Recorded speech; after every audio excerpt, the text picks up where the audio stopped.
Yamamu nyina adwuma wakwa abade ba UTV so bra so sie de anwure akaka sebo eba besomo na no num na abo yaba ntem echende bia sede yaba no eye bo no ekoso e wakata no wantia ne nam so am ya wioma fie mu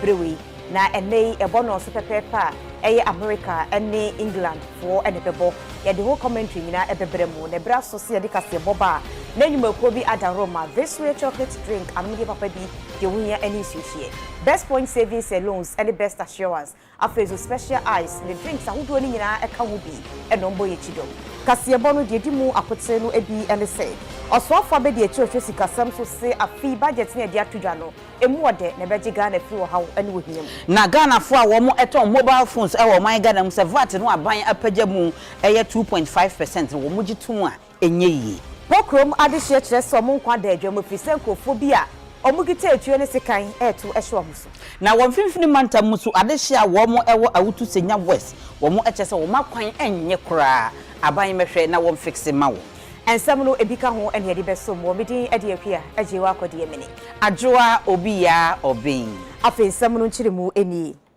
onmonyafo jonkuma ene ye osoafo abede akira wo hwe omasi kasem so na ebra enra omasa na hene owura kenofori ata ede budget ni tu dwawe ye no Oma first central phone shiemu achirechirim said dia budget ni sitie ene emwo ebenya ede afirimu wase enam covid ni Russia ni Ukraine fo ntokwa nintino ama ahochire ababeja Ghana so ekom ene ohia ena afesu eka edokoro ye na budget empenifo dia bei eya agenkwa ebeboa ye ame ye firimu atoto niema ya enche Ghana ye ho beto ye central phone shiemu ase no di nsem we etudwa eni da so kese budget ena yewura kenofori ata wajina mampeni na Kufuor anemu no de abeto Ghana fo nyina anim budgeti afi Ghana yene IMF ewo program because of yesikasem ene economy ne ho nhyehyɛ ye de bia kodro nti yaye budget a ye hwese ebeboa ma Ghana yesikasem no agina yiye enu achi no so no ye hwese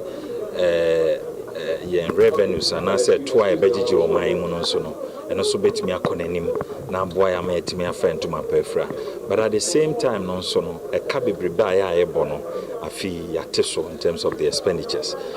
abinding shape to akwan mu na ya katekate niema bi so sede be ya ye ho be high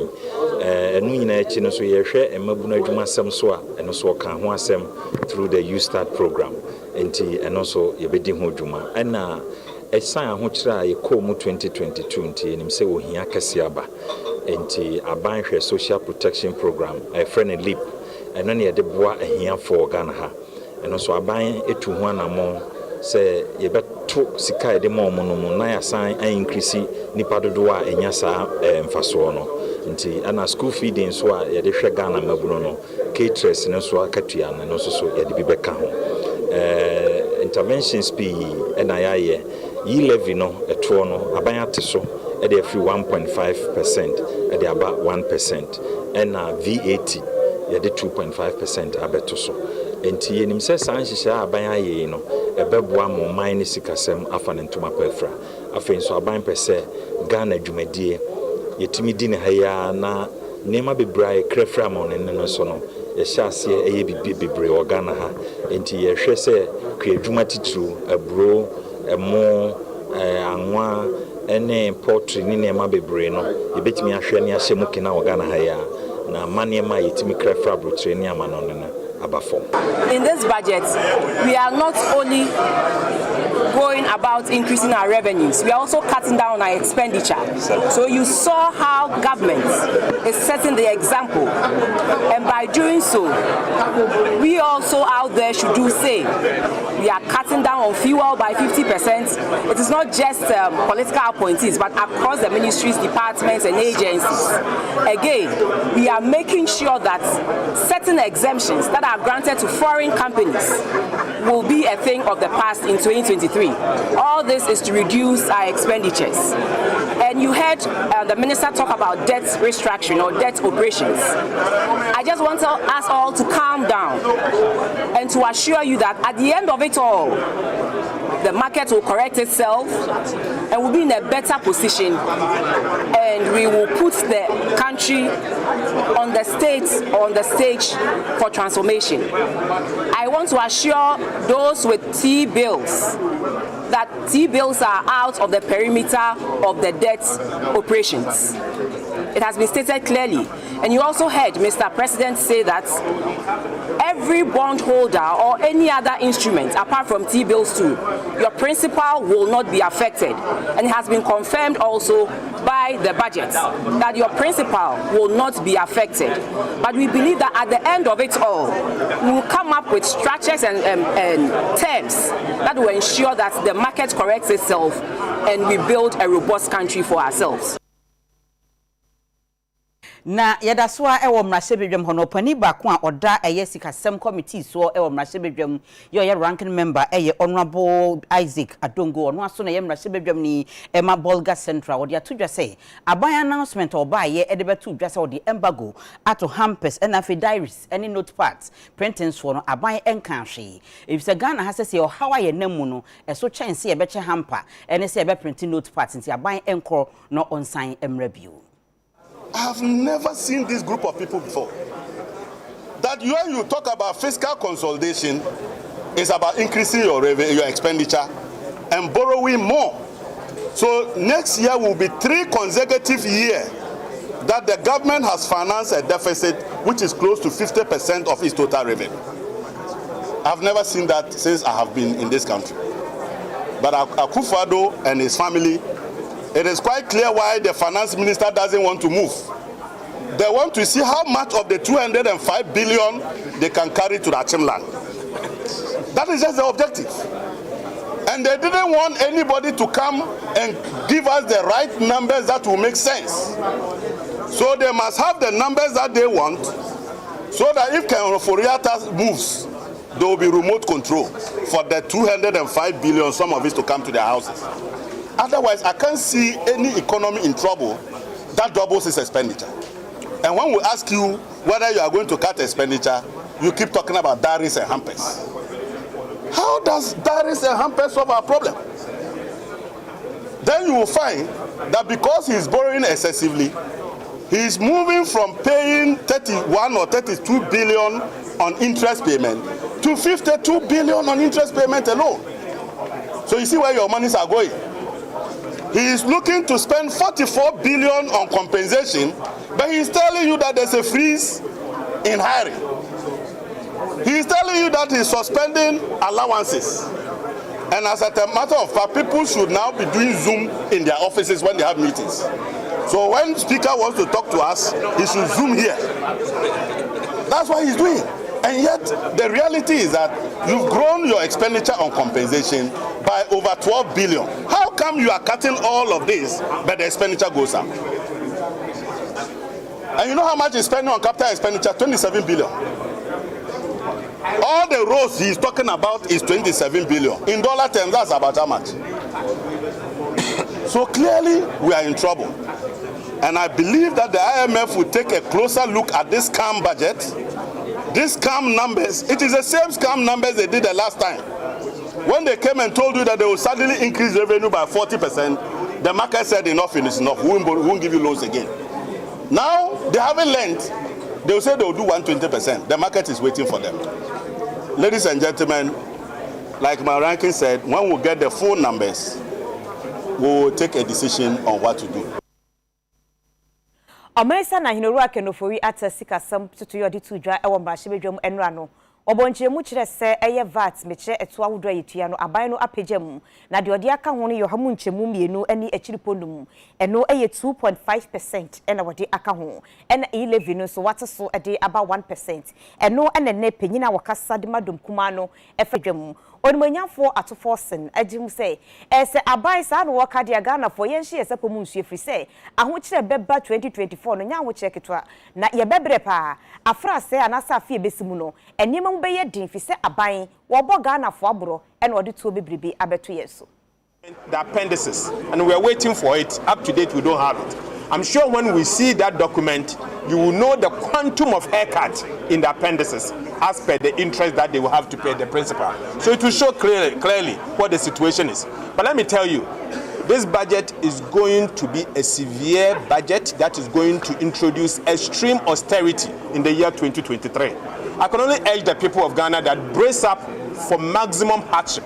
worse than what we've gone through in 1979 and 1983. That is going to happen because the budget as read today is nothing but an intensive and severe, and I repeat the word severe, hardship that they have introduced. So clearly, to the youth of this country, there's net freeze of employment, there's no hope for you, nothing more is happening. To the ordinary trader, taxes is going to go up, and to the people of Ghana, be ready that prices of goods and services is going to go up because of the increase in value-added tax, the other taxes. But you see, the minister informed us that as part of the e-levy, all the 100 cedis and the 2 cedis and the 10 cedis that you sent to your relative in the village, going forward, he's going to introduce 1% VAT e-levy on it. This simply means that the exemptions you used to get in the past, you are no longer going to get it. For me, I am saddened because it looks as if this government doesn't seem to be aware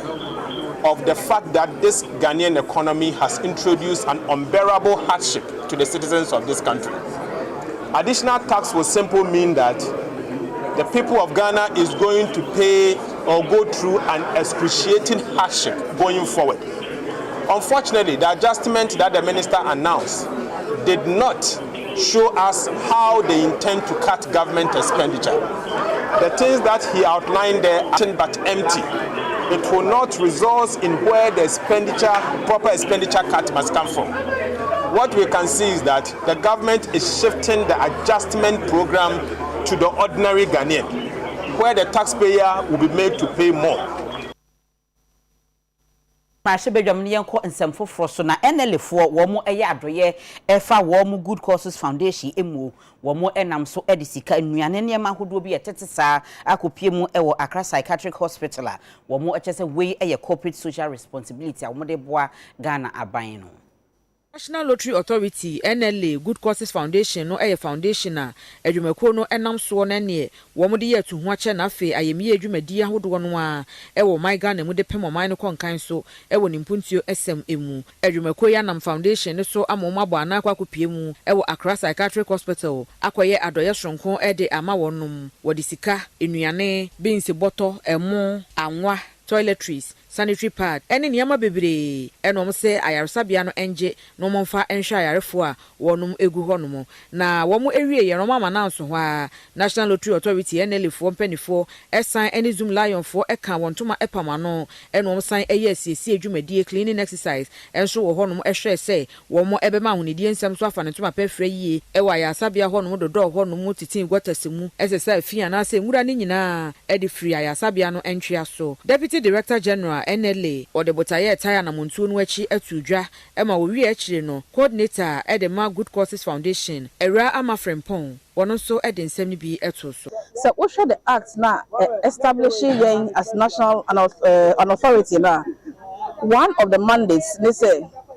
obi twa loto na wendia sika no nya say eno an say yafa but what we do is that we part of that money is used aside at the society in the back as a the boa society no na omo ye concentrating on enkwala the mentally challenged education sports o sa nyama na ye hwe na ye de sika no ekoye wo mo emwa nti enne ye choose mental Accra Psychiatric Hospital no as the place for this week and what you better wahani say you friend say clean up exercise you ba ha anapay Zoom Lion for ebe boa yen e ma ya be paper ye be siesie hanom kama ye wie ye no so e na ya donate dem kakra e de ama wo ni say ahokyere e wo ba bia ye ntimi nya ni nyina be de kakra e betimi no e na ye de abre wo mo no omo wa ha de bia te so mo nsu se wo ma ho keka ye di nkan ba ha ya nsori asa ye ba se bi obi fie wo kwa oba ago ye bebi se omo se nyame aka ya koma NLA through Good Causes Foundation ye pese ye ba ha na makoma so ade na mo pese ye boa mo na ne de ho ye bai no mo se mo betimi abre ye aduane kakra ene ma asebe ma akọ bosumi ho mo kọ mfiche ho mo de be ka wo mo ene de ye de be pepa ha ne sanyama na nke ani be so bebre ne ye bia kaka ye nsachi ye ni bebre de kakra ye timi ye den enya ye no ene ye de boa mu ade sika kakra sidi mpim nu ka ho na ye de brom ye ba so ye deputy director general madam Anna Homamieza di ye ni